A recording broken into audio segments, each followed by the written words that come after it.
Una persona que no puede perdonar ha olvidado cuán grande es la deuda que Dios le ha perdonado. La trampa de Satanás. Audiolibro de John Bevere. Su respuesta determinará su futuro. La trampa de Satanás.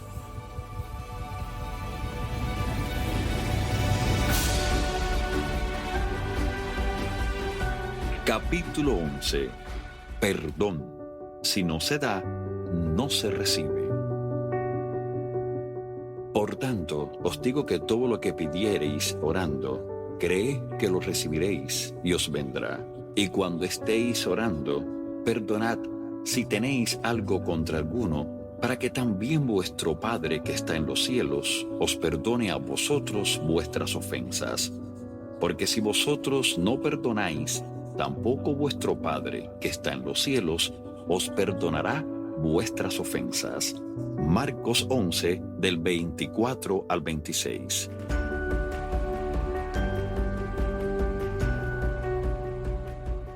Quisiera que por lo que resta del audiolibro concentremos nuestra atención en las consecuencias de negarnos a perdonar las ofensas y en cómo librarnos de ellas. Jesús estaba convencido de lo que dijo. Si vosotros no perdonáis, tampoco vuestro Padre que está en los cielos os perdonará vuestras ofensas. Vivimos en una cultura en que no siempre tomamos en serio lo que decimos. Por consiguiente, tampoco creemos que los demás realmente digan en serio lo que dicen. La palabra de una persona no se toma de forma literal. Esto comienza en la niñez. Un padre le dice a su hijo: si vuelves a hacer eso, te castigaré. El niño no solo vuelve a hacerlo, sino que lo repite varias veces. Después de cada episodio, la advertencia se renueva. Por lo general, no tiene lugar ninguna acción correctiva, y si se produce, es más liviana de lo que se prometió o más severa, ya que el padre está molesto. Ambas respuestas le envían al niño el mensaje de que en realidad no queremos decir lo que decimos o lo que afirmamos no es cierto. El niño aprende a pensar que no todo lo que dicen las figuras que representan la autoridad es verdad. Eso lo confunde y comienza a preguntarse cuándo debe tomar en serio lo que dicen estas figuras y cuándo no. Esta actitud se proyecta a otras áreas de su vida. El niño ve a sus maestros, amigos, líderes y jefes en el mismo marco de referencia. Para cuando llega a ser adulto, ya lo ha aceptado como normal. Sus conversaciones ahora consisten en promesas y afirmaciones en las que dice cosas que realmente no piensa cumplir. Quisiera dar un ejemplo hipotético de una conversación típica. Jim ve a Tom, a quien conoce pero con el que no ha hablado durante cierto tiempo. Tiene poco tiempo y piensa: oh, no puedo creer que me encuentre con Tom ahora. No tengo tiempo para hablar. Los dos hombres se miran. Jim dice: gloria a Dios, hermano. Qué bueno es verte. Hablan durante un rato. Dado que Jim tiene prisa, termina diciendo: tenemos que encontrarnos para almorzar algún día. En primer lugar, Jim no se sintió feliz al ver a Tom, ya que tenía prisa. En segundo, no estaba pensando en el Señor, pero saludó a Tom con un gloria a Dios. En tercero, no tenía intención de cumplir esa invitación a almorzar. Fue solo una forma de despedirse rápidamente y calmar su conciencia al mismo tiempo. En realidad, Jim no quiso decir nada de lo que dijo en esa conversación. Todos los días se producen situaciones reales como esta. La mayoría de las personas no tienen verdadera intención de decir al menos una cuarta parte de lo que dicen. Es de extrañarse entonces que nos resulte difícil saber cuándo podemos considerar en serio lo que una persona dice. No obstante, cuando Jesús habla, Él desea que lo tomemos en serio. No podemos juzgar lo que Él dice de la misma forma que juzgamos lo que dicen otras figuras de autoridad o las personas con las que nos relacionamos. Cuando Él afirma algo, lo hace en serio. Es fiel, aun cuando nosotros no somos fieles. Él transita a un nivel de verdad e integridad que trasciende nuestra cultura y sociedad. Por eso, cuando Jesús afirmó, si no perdonáis, tampoco vuestro Padre que está en el cielo os perdonará, lo dijo en serio. Para profundizar un poco más en el tema, recordemos que no lo afirmó una sola vez en los Evangelios, sino muchas. Estaba enfatizando la importancia de esta advertencia.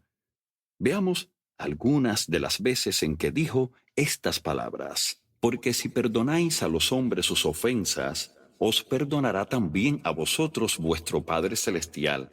Mas si no perdonáis a los hombres sus ofensas, tampoco vuestro Padre os perdonará vuestras ofensas. Mateo 6, 14 y 15. Y una vez más, perdonad y seréis perdonados.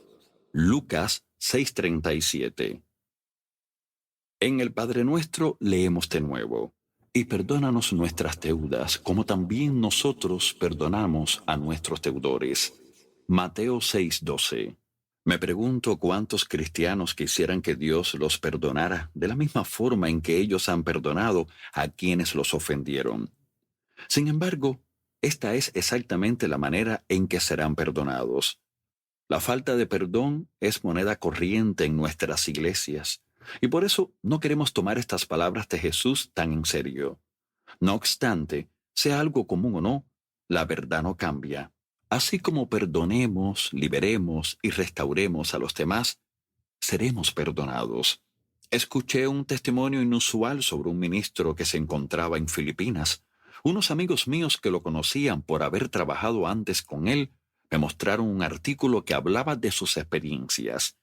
Este hombre había rechazado el llamado de Dios para su vida durante varios años debido al éxito que tenía en sus negocios. Estaba ganando mucho dinero.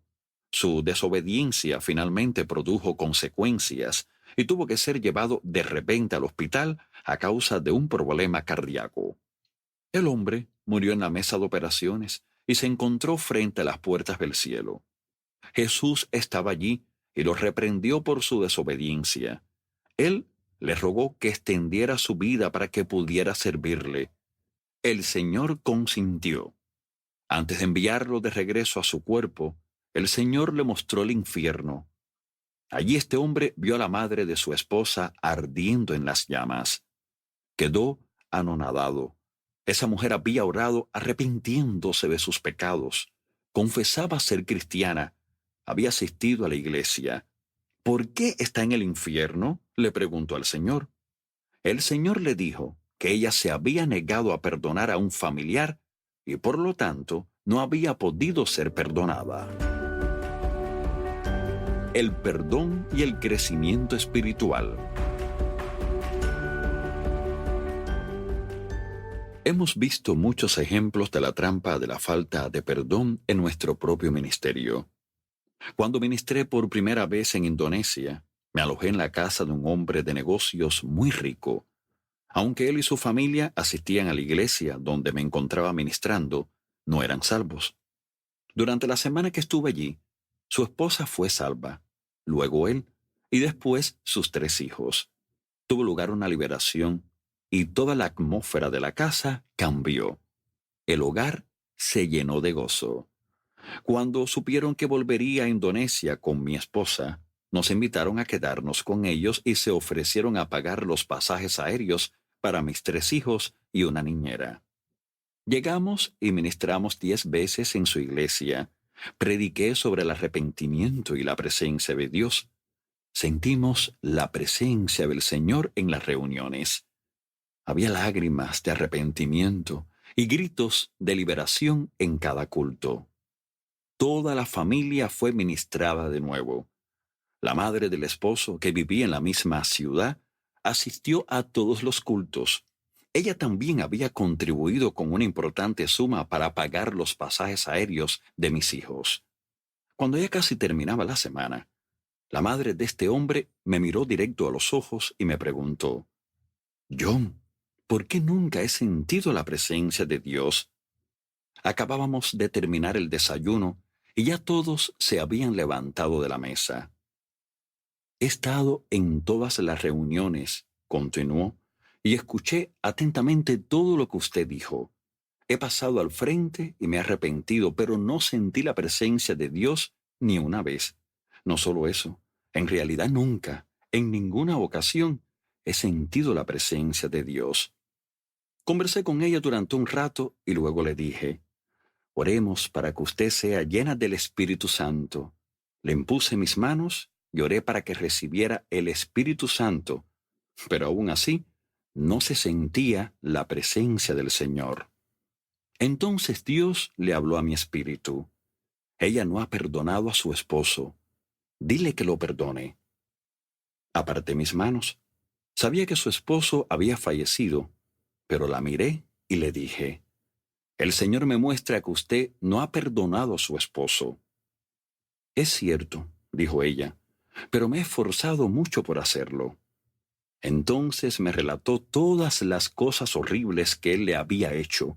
Pude comprender por qué le era tan difícil perdonarlo. No obstante, le dije: para recibir de Dios debe perdonar, y le expliqué lo que Jesús nos enseña sobre el perdón. No podrá perdonarlo con sus propias fuerzas. Debe llevar esto ante Dios y pedirle primero al Señor que la perdone a usted. Entonces podrá perdonar a su esposo. ¿Está dispuesta a liberar a su esposo?, le pregunté. Sí, me dijo. La guié en una sencilla oración. Padre del cielo, en el nombre de Jesús, te ruego que me perdones por no haber perdonado a mi esposo. Señor, sé que no puedo perdonarlo con mis propias fuerzas. Ya he fallado. Sin embargo, delante de ti quiero ahora liberar a mi esposo de corazón. Lo perdono.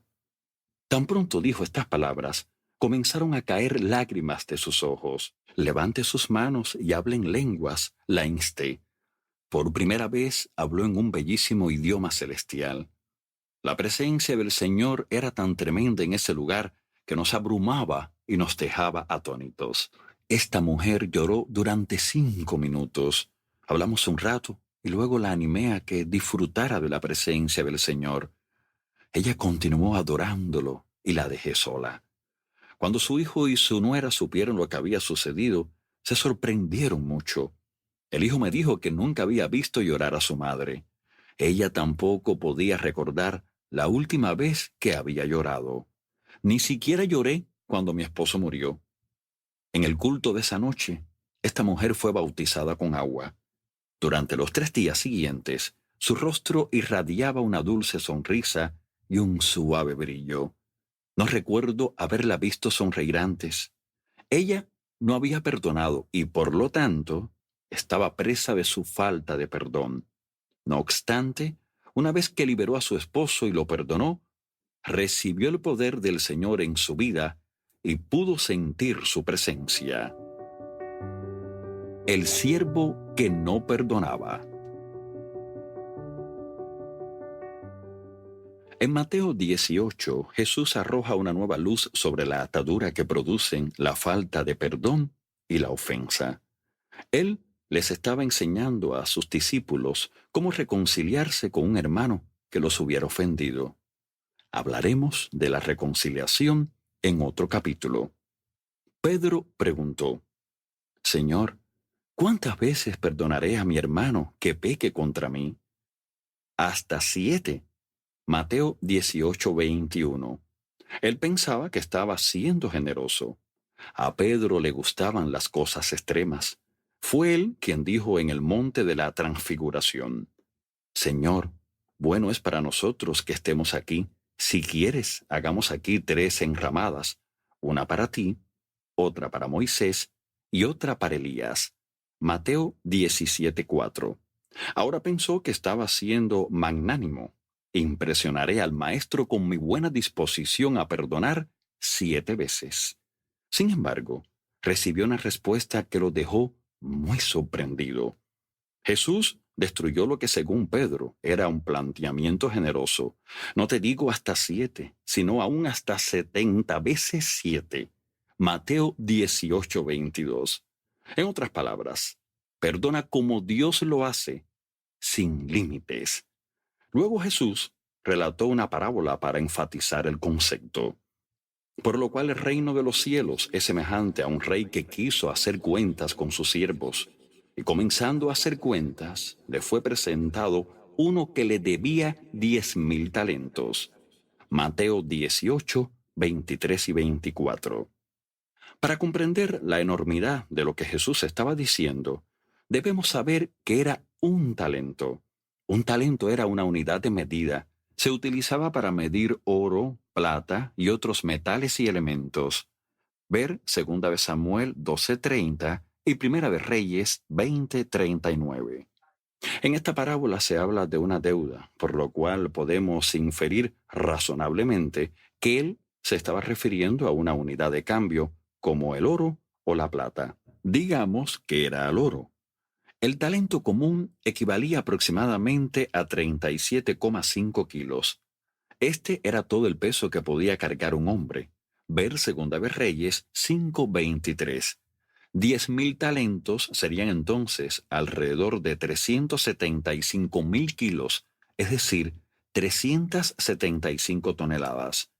Así que este siervo le debía al rey 375 toneladas de oro. En estos momentos el precio del oro es de poco más de $750 el kilo. En el mercado actual, un talento de oro costaría $450,000. Por lo tanto, 10,000 talentos de oro valdrían $4,500 millones. Este siervo le debía al rey $4,500 millones. Jesús estaba haciendo énfasis en que el siervo tenía una deuda que jamás podría pagar. Leemos aquí: a este, como no pudo pagar, ordenó su señor venderle y a su mujer e hijos y todo lo que tenía para que se le pagase la deuda. Entonces aquel siervo postrado le suplicaba diciendo: Señor, ten paciencia conmigo y yo te lo pagaré todo. El señor de aquel siervo, movido a misericordia, le soltó y le perdonó la deuda. Mateo 18, del 25 al 27. Ahora veamos cómo se aplica esta parábola al hecho de recibir una ofensa. Cuando se produce una ofensa, se produce una deuda. Todos hemos oído decir: pagarás por esto. Así que el perdón es como la cancelación de una deuda. El rey representa a Dios el Padre, quien le perdonó a su siervo una deuda que a éste le era imposible pagar. En Colosenses 2, 13 y 14 leemos: Y a vosotros, estando muertos en pecados y en la incircuncisión de vuestra carne, os dio vida juntamente con él, perdonándoos todos los pecados, anulando el acta, certificado de deuda, de los decretos que había contra nosotros, que nos era contraria, quitándola de en medio y clavándola en la cruz. La deuda que nos ha sido perdonada era imposible de pagar. No había forma de que jamás pudiéramos devolverle a Dios lo que le debíamos. Nuestra ofensa era abrumadoramente grande. Por eso Dios nos dio la salvación como regalo. Jesús pagó el certificado de la deuda que teníamos en nuestra contra. Podemos ver el paralelo entre la relación de este siervo con su rey y nuestra relación con Dios. Pero saliendo aquel siervo, halló a uno de sus consiervos que le debía 100 denarios, y haciendo de él, le ahogaba diciendo: Págame lo que me debes. Mateo 18:28. Un denario era aproximadamente el equivalente a un jornal. Así que según los valores actuales, 100 denarios serían casi $4,000. Ahora continuemos leyendo. Entonces su consiervo, postrándose a sus pies, le rogaba diciendo: Ten paciencia conmigo, y yo te lo pagaré todo. Mas él no quiso, sino fue y le echó en la cárcel hasta que pagase la deuda. Mateo 18, 29 y 30. Uno de sus consiervos le debía una suma considerable de dinero, la tercera parte de los salarios de un año. ¿Qué pensaría usted si le faltara la tercera parte de su salario?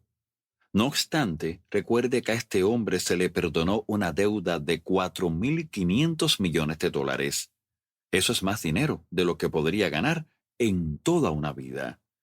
Las ofensas que podemos experimentar entre nosotros, comparadas con nuestras ofensas a Dios, son como $4,000 comparados con 4,500 millones.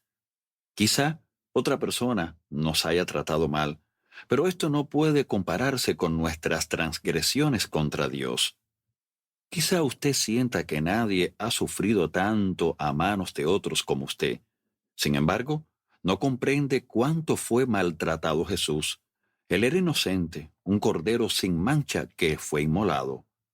Una persona que no puede perdonar ha olvidado cuán grande es la deuda que se le ha perdonado.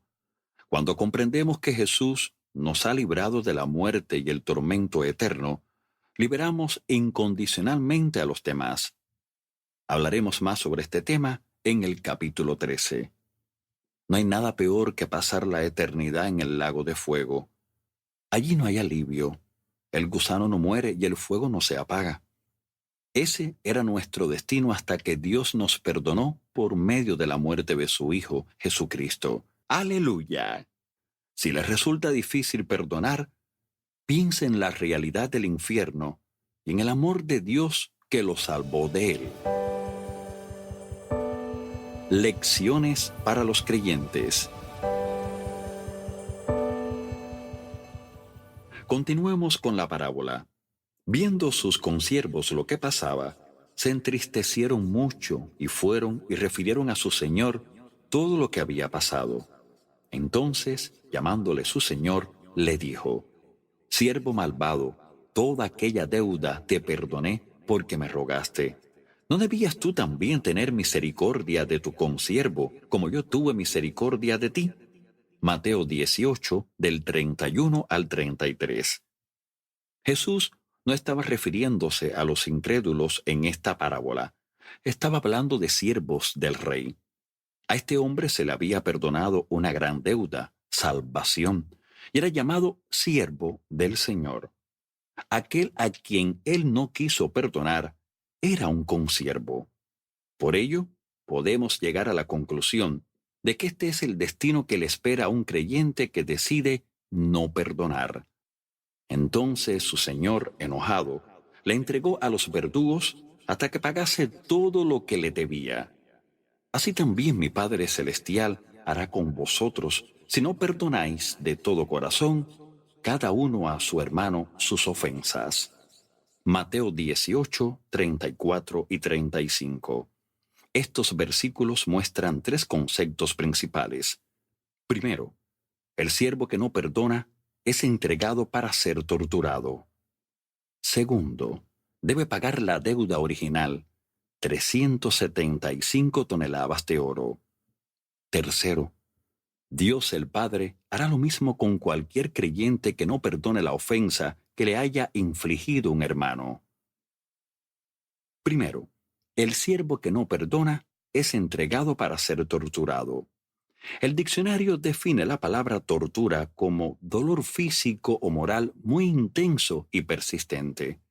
Los instigadores de esta tortura son espíritus demoníacos. Dios le da a los torturadores permiso para infligir dolor y agonía de cuerpo y mente a voluntad, aunque seamos creyentes.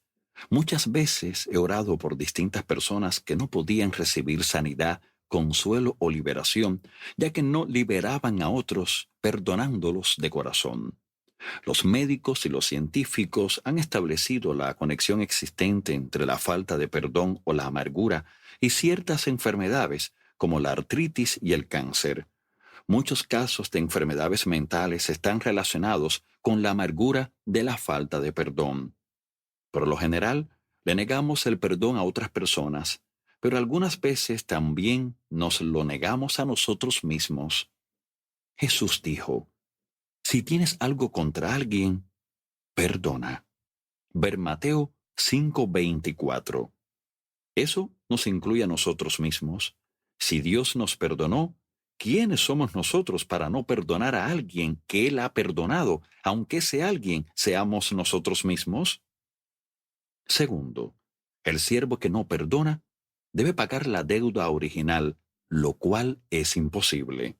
Este hombre debía hacer algo imposible. Es como que se nos requiera pagar la deuda que Jesús pagó en el Calvario. Perderíamos nuestra salvación. Espera un momento, me dirá usted. Yo creía que una vez que una persona oraba arrepintiéndose de sus pecados y entregándole su vida a Jesús, jamás podría volver a perderse. Si es eso lo que cree, explíqueme por qué Pedro escribió estas palabras. Ciertamente, si habiéndose ellos escapado de las contaminaciones del mundo por el conocimiento del Señor y Salvador Jesucristo, enredándose otra vez en ellas son vencidos, su postrer estado viene a ser peor que el primero, porque mejor les hubiera sido no haber conocido el camino de la justicia, que después de haberlo conocido, volverse atrás del santo mandamiento que le fue dado. Segunda de Pedro 2, 20 y 21. Pedro estaba hablando de personas que habían escapado del pecado, las contaminaciones del mundo, por medio de la salvación en Cristo Jesús. Sin embargo, se habían enredado de nuevo en el pecado, que podría ser la falta de perdón, y éste los había vencido. Ser vencidos por el pecado significa que no regresaron al Señor y se arrepintieron de su pecado voluntario. Pedro afirma aquí que dejar el camino de la justicia es peor que no haberlo conocido nunca.